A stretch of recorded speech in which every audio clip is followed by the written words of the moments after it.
నమస్తే, welcome to Aadya TV. నేను మీ స్వర్ణ. ప్రస్తుతం మనతో పాటు ఉన్నారు రాజకీయ విశ్లేషకులు అడుసుమిల్లి శ్రీనివాసరావు గారు. నమస్తే అండి. నమస్కారం అండి. శ్రీనివాసరావు గారు, రాజకీయ పార్టీలలో కార్యాలయాలపైన, వ్యక్తులపైన, లేకపోతే దాడులు, చంపేసుకోవడాలు, హత్యలు, రాజకీయ హత్యలు కూడా మనం చాలా చూసాం. అది ఏ పార్టీకి చెందింది అనేది ఒక నిమిషం పక్కన పెడితే, అయితే రీసెంట్గా గన్నవరంలో టీడీపీ కార్యాలయం పైన దాడి జరిగింది, రైట్? అంటే దాడి జరిగిందని కంటికి కనిపిస్తూ ఉన్నా ఇప్పుడు ప్రధాన విమర్శ ఎదుర్కొంటుంది ఎవరు అని అంటే పోలీసు వ్యవస్థ. ఏం చేస్తున్నారు? రక్షణ కల్పించాల్సిన పోలీసులు ఎక్కడ దాక్కున్నారు అని ట్రోల్స్ చూస్తున్నాం. నెటిజన్లు క్వశ్చన్ చేస్తున్నారు. మీరేం చెప్తారు? పోలీసులు ఎక్కడ ఉన్నారంటారు? ఇక్కడ మీరు చెప్పిన రాజకీయ హత్యలు అవి ఉంటాయి చూసారు, అది ఒక యుద్ధం అండి. ఫ్యాక్షన్ హత్యలు ఏ జరుగుతాయి కదా, వాళ్ళని చంపడం, వీళ్ళని చంపడం, రకరకాల ఎత్తుగళ్ళ వ్యూహాలు అన్ని పని వీరులాగా యుద్ధం చేసుకుంటారు. ఇది ఇప్పుడు జరుగుతున్న కార్యక్రమం, ఆఫీస్ బద్దలు కొట్టడం, కార్లు తగలబడడం ఏంటంటే సిగ్నల్ దగ్గర తప్పట్లు కొట్టి అడుక్కుంటారు కదా, వాళ్ళు చేసే కార్యక్రమం ఇది. అర్థమైందండి. ఎందుకంటే బోలబనేని వంశీ గారు నేనేదో వీరుణ్ణి సూర్యుడిని అన్నట్టుగా ఏదో బ్యాచ్, ఆ బ్యాచ్, పులిహార బ్యాచ్, పొలావ బ్యాచ్, స్వగృహ బ్యాచ్ అని తిడుతున్నాడు వాళ్ళని. నువ్వే ఆ బ్యాచ్. ఎందుకంటే పోలీసులు అడ్డం పెట్టుకోవచ్చు, పోలీసులు అడ్డం పెట్టుకుని రాలేకపోతే వాళ్ళు అక్కడ అడుగు పెట్టలేడు అతను. ఎందుకంటే టీడీపీ వాళ్ళు అక్కలేదు అతనికి. దుట్ట రామచంద్రరావు, ఎర్లగడ్డ వెంకటరావు వాళ్ళ పార్టీ వాళ్ళే దోలు ఇచ్చేస్తారు అతనికి. వాళ్ళే చీకొట్టేయారు అతనికి.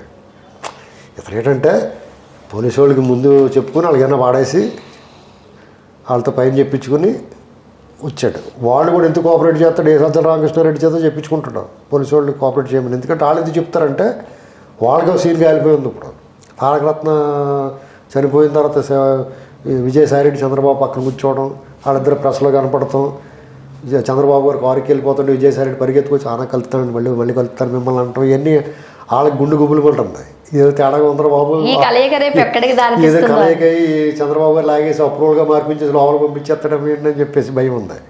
విజయసాయిరెడ్డికి భయం ఉంది. ఇవన్నీ చూసాడు, నేను సర్దిచ్చేస్తాడు, వాళ్ళ బాబాయినే సర్దిచ్చేయండి అని అంతా అని ఈయన భయం ఈయనకి ఉంటుంది.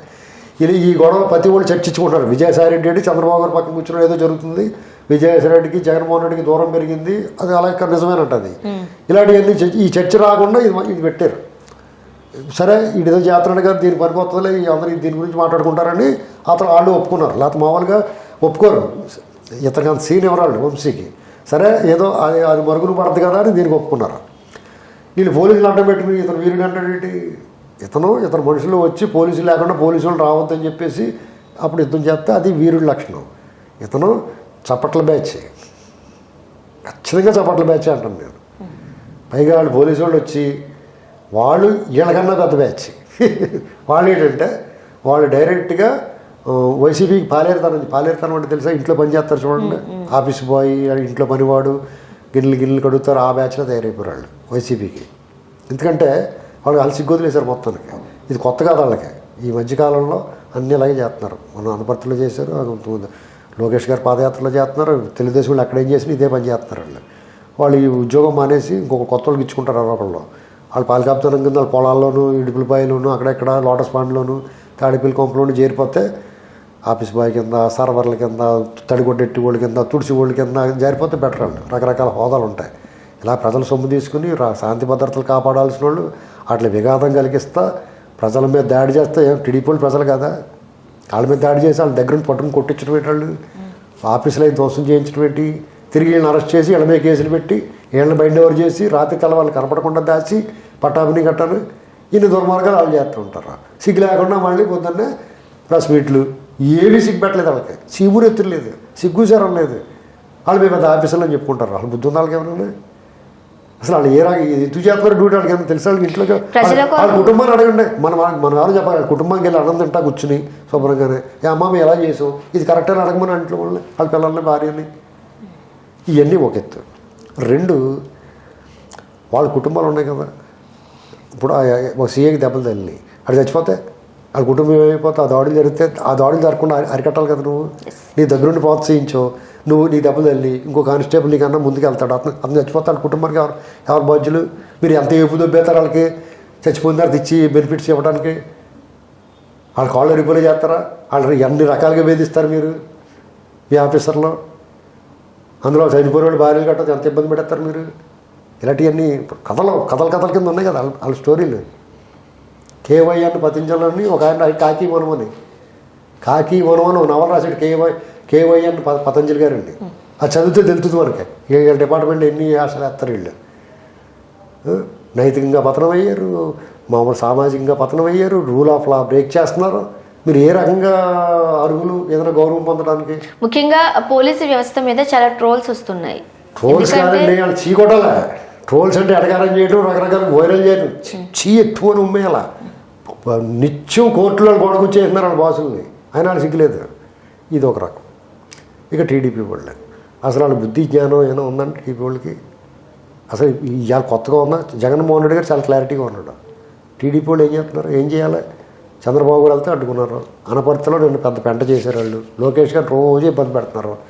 నిరుడు ముంగటేడు చంద్రబాబు నాయుడు గారిని రేణిగుంటలో ఆపారు, వైజాగ్ ఎయిర్పోర్ట్లో ఆపారు, రామతీర్థం వెళ్తుంటే లారీలు అడ్డం పెట్టారు. వీళ్ళ నాయకులు అడుగడుగున అడ్డుకుంటున్నారు. చిన్న పని కూడా వీళ్ళు పార్టీ ఆఫీస్ మీద ధ్వంసం చేశారు. అప్పుడు వీళ్ళు ఏమన్నా కేసు పెట్టారా? వీళ్ళు ఎందుకు పెట్టలేదు? ఇప్పుడు వచ్చారు. ఇప్పుడు ఏమైంది? ఇవాళ పట్టాలు తీసుకెళ్ళారు, పొద్దున కోర్టు పెడితే తీసుకొస్తారు, అయిపోయింది. నిన్న కాక మొన్న అనపర్తిలో జరిగిన ఇన్సిడెంట్ వల్ల తెలుగుదేశం పార్టీకి చాలా మైలేజ్ వచ్చింది. తెలుగుదేశం పార్టీ వీరుల్లో పోరాడారు కార్యకర్తలు. నాయకులే పోరాడలేదు, కార్యకర్తలు పోరాడారు. కార్యకర్తలు చూసి భయపడ్డారండి. చంద్రబాబు నాయుడు గారు కూడా బాగా నడుచుకుంటూ వెళ్ళి ఒక భూమి తీసుకొచ్చాడు, ఒక బూస్టప్ తీసుకొచ్చాడు. అది దీర్ఘారి పొంది లేదప్పుడు పార్టీ ఆఫీస్ తన్నారు, పార్టీ ఆఫీస్ పాల్గొట్టారు, తెలుగుదేశం కార్యకర్తలు తన్నారు, జైలు లోపల పాడేశారు, తీసుకెళ్ళి లోపల పాడేశారు అన్నారా? అయిపోయిందా? ఆ ఊపంతా తగ్గిందా లేదా? ఇప్పుడు మీ పరుగు పోయిందా లేదా? ఇలా జరిగినప్పుడు ఏం చేయాలి వీళ్ళు? సో దానికి భయపడి ఇలాంటి దాడులు చేస్తున్నారేమో కదా. అదేనండి, ఈ దాడులు చేసినప్పుడు వీళ్ళు ఏం చేయాలి? గన్నవరంలో ఇలా జరిగిందండి. కొడితే కొట్టించుకున్నారు, గిలిచుకున్నారు, దండించుకున్నారు ఎన్నాళ్ళు. ఇప్పుడు అనపర్తి ఇలా కొన్ని ఇన్సిడెంట్లో కుప్పంలోని గట్ట తిరగబడ్డారు. ప్రతిఘటన ప్రారంభమైంది. ఆ ప్రతిఘటన కంటిన్యూ చేయాలి కదా. నిన్న గన్నవరంలో జరిగింది. చాలా దారుణం. పోలీసు వాళ్ళదే తప్పు. వంశీ చాలా పొరపాటు చేశాడు. అరాచకం చేస్తున్నారు. మీరు ఎవరు చెప్పుకుంటారో, మీరు ఎవరు చెప్పినా మీ మాట ఉండేవాళ్ళని.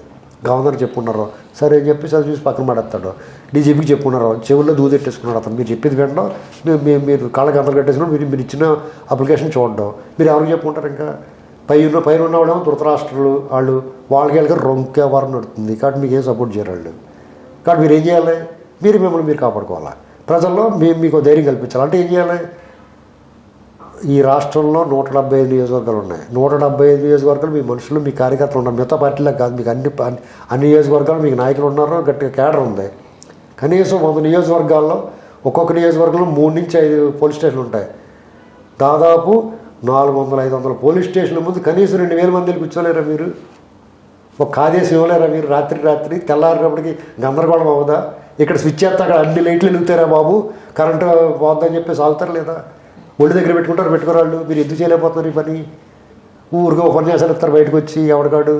పైగా 13 పాత జిల్లాలు, 13లో కృష్ణా గుంటూరు జిల్లాలో అంత వరస్ట్ పార్టీ ఎక్కడా లేదు తెలుగుదేశం పార్టీ. చాలా దుర్మార్గం దాడులు జరుగుతుంటే పదవులు పొందేసి అధికారంలో వచ్చినాడు. మొదట క్రీమ్ దుబ్బి తినేస్తారు, త్వరకంతా తీసి తినేస్తారండి. పార్టీని మాత్రం కాపాడరు. మిగతా అన్ని జిల్లాలో చూడండి, ఏ జిల్లా చూసినా బ్రహ్మాండంగా ఫైట్ చేస్తారు. అనపర్తి చూడండి, ఈస్ట్ గోదావరి పార్టీ గెలిచినప్పుడు క్లీన్ స్వీప్. వాళ్ళకి మాత్రం వెనకాల మంత్రులు కూర్చుంటారు. వీళ్ళు మాత్రం ఫస్ట్ బఫెట్లో ప్లేట్ పెట్టుకుని ముందు వెళ్ళిపోతారు తినేస్తారు. పార్టీ అధికారంలోకి వస్తే ఇంట్లో కాకుంటారు. ఇప్పుడు ఇది పరిస్థితి టీడీపీది. అందువల్లే ఇవన్నీ జరుగుతున్నాయి. అంతే కదా మరి. ఇప్పుడు మీకు గన్నవరంలో ఇలాగ వాళ్ళు దాడులు చేస్తున్నాను కానీ 100 పోలీస్ స్టేషన్ 200 పోలీస్ స్టేషన్ దగ్గర వీళ్ళు వెళ్ళి కూర్చున్నారు అనుకోండి, మరి బాబు జాగ్రత్త ఆగండ్రా బాబు అని చెప్తారు. అవునా కదా? అంతే. Right. Thank you so much.